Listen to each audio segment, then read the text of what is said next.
Quels sont les paramètres à prendre en considération pour aménager des espaces confortables et fonctionnels?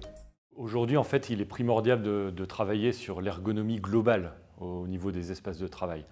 Donc ça va être à la fois sur le mouvement au travail, la posture. On travaille de plus en plus avec des mobiliers réglables en hauteur, assis debout, et ça permet vraiment de pouvoir naviguer dans la pièce plus facilement. Ce n'est pas du tout du luxe aujourd'hui, c'est vraiment important de le prendre en considération. On travaille également de plus en plus sur le réglage de la lumière, comme on peut le voir même ici. C'est vraiment primordial pour avoir un bon confort de travail. Travailler à la fois vraiment sur l'intensité lumineuse, mais également le flux. Et le paramètre aussi également primordial, c'est l'ergonomie acoustique. On ne s'en rend pas forcément compte, mais avec les open space, on a vraiment du bruit qui peut être vraiment à la fin de la journée très fatigant et qui engendre également une baisse de productivité. Donc c'est vraiment un paramètre sur lequel on travaille de plus en plus, l'acoustique.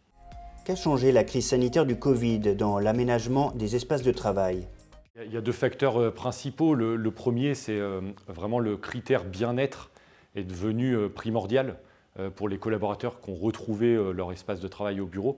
Avec les différentes problématiques Covid, on se rend compte que le côté humain, finalement, c'est quand même le sens de la vie. Donc, il faut vraiment avoir des espaces qui soient agréables pour le travail.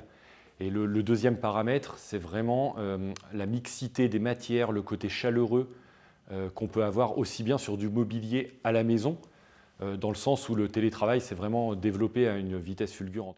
Comment valoriser et optimiser au mieux les surfaces de travail?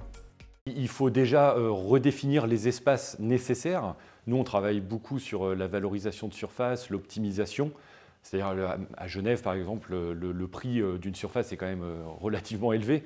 Donc il est primordial, encore une fois, de bien occuper ces espaces et de travailler sur cette mixité. On travaille de plus en plus sur des salles de réunion informelles qui peuvent être dans des salles de repos ou dans la cafétéria, d'avoir des espaces cloisonnés avec une très bonne acoustique pour pouvoir faire des petites réunions simples dans des lieux qui auparavant étaient peu utilisés dans la journée. Et puis la chose importante à dire, je pense, c'est de s'entourer également donc, de professionnels, d'aménagement, d'espace ou d'un architecte qui peut avoir une vision plutôt globale de l'ensemble de travail et pas uniquement la tête dans le guidon tous les jours avec ses propres salariés.